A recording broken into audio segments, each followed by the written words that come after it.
Assalamualaikum warahmatullahi wabarakatuh. Kenalkan, nama saya Fakhri Abdillah Al-Azam. Umur saya 17 tahun. Saya tinggal di Desa Pardasuka, Kecamatan Katibung, Kabupaten Lampung Selatan, Lampung, Indonesia. Saya sekolah di Pondok Pesantren Darul Hufat, Lampung.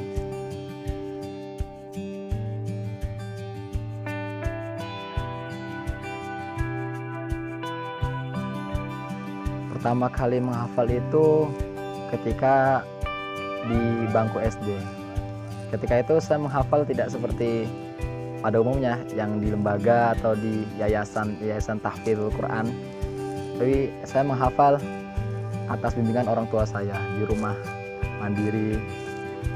Dan dari lulus SD itu saya bertekad ingin melanjutkan hafalan saya dengan sekolah di Darul Hufat, Lampung. Di Darul Hufat saya tidak langsung melanjutkan hafalan yang saya punya ketika SD. Saya tahsin dulu atau perbaikan bacaan karena memang ketika itu bacaan saya masih kurang, dan saya setelah 4 bulan alhamdulillah saya baru bisa melanjutkan hafalan saya. Dan ketika 1 tahun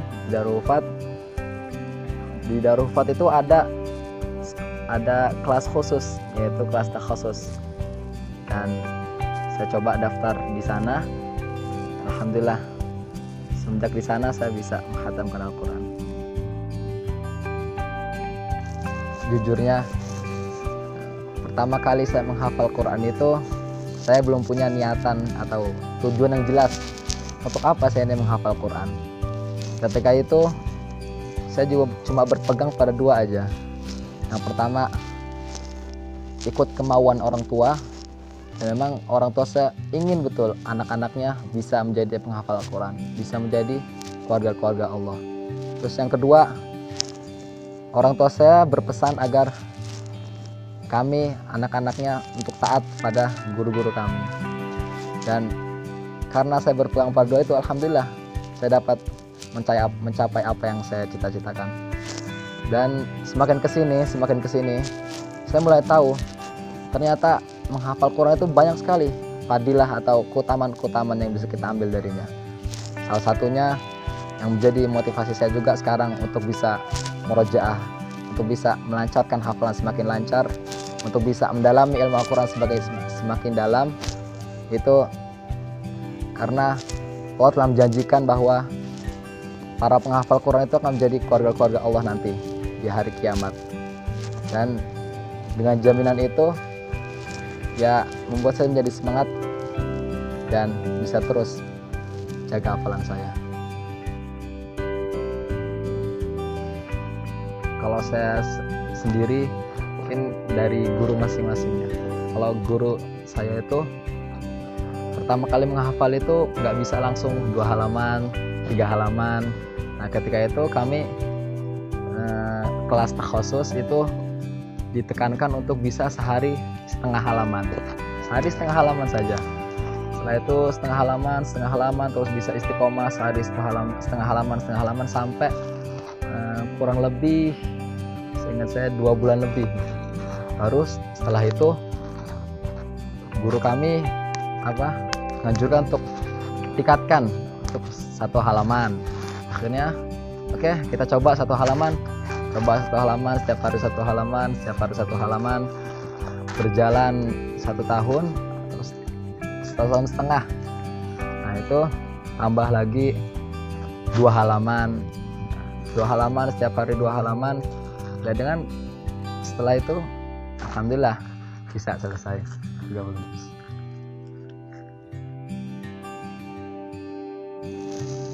Rintangan ketika menghafal Quran itu yang paling buat berat itu sakit ya, mungkin kalau saya sakit. Jadi dulu tuh saya termasuk MTS itu orang yang sering sakit-sakitan, bahkan ya pernah juga sempat 2 bulan itu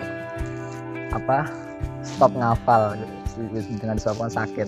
Jadi 2 bulan seharusnya udah bisa bareng teman-teman pencapaiannya, targetnya. Dengan ada sakit itu ya kita tertinggal jauh kan. Sakit, setelah sakit banyak, ketika itu paling sering juga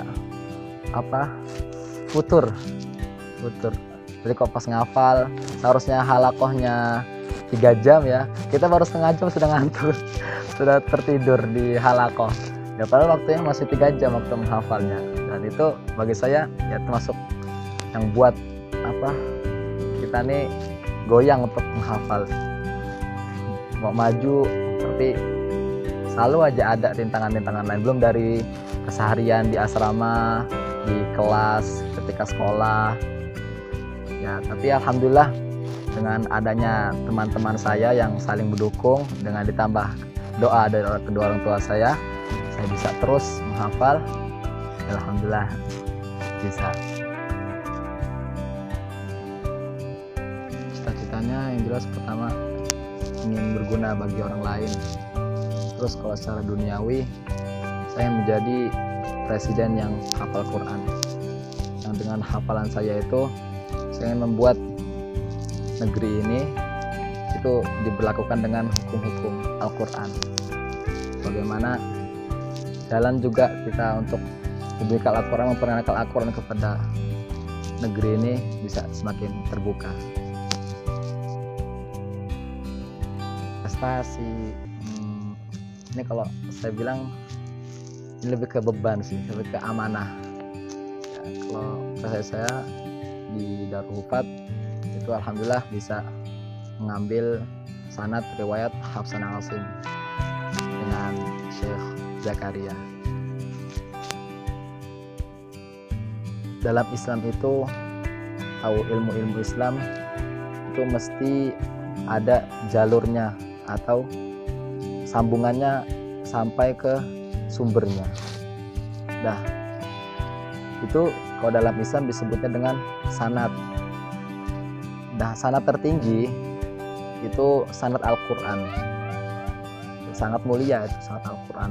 Bagaimana sampai tersambung sampai Rasulullah, sampai Ruhul Kudus, sampai Allah Azza wa Jal. Ya, sanad Al-Quran itu sanad bacaan Al-Quran. Bagaimana cara membaca yang sesuai dengan ajaran Nabi, bagaimana cara membaca Al-Quran, huruf-hurufnya, makhraj-makhrajnya sesuai dengan yang diajarkan Nabi. Nah, itu yang disebut sanad.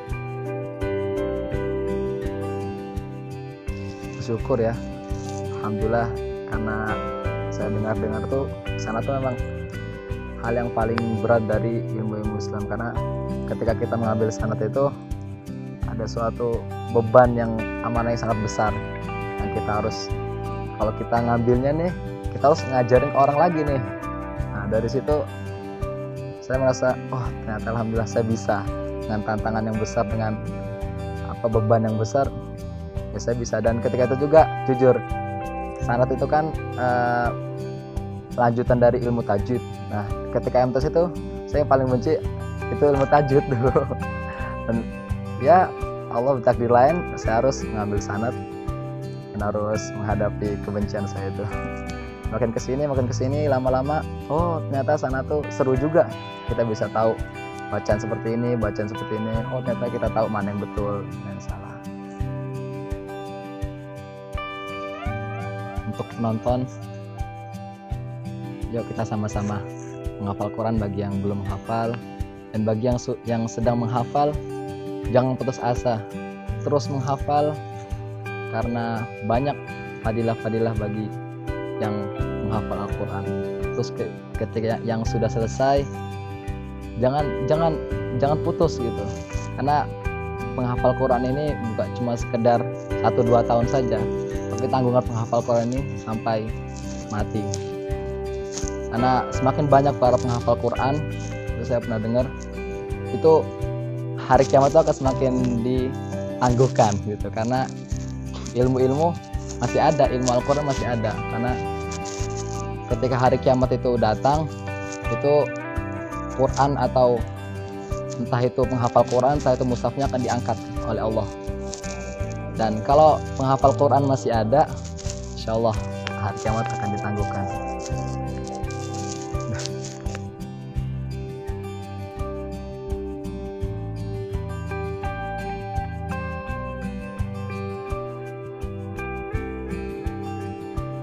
Sekian dari saya. Kurangnya mohon maaf. Assalamualaikum warahmatullahi wabarakatuh.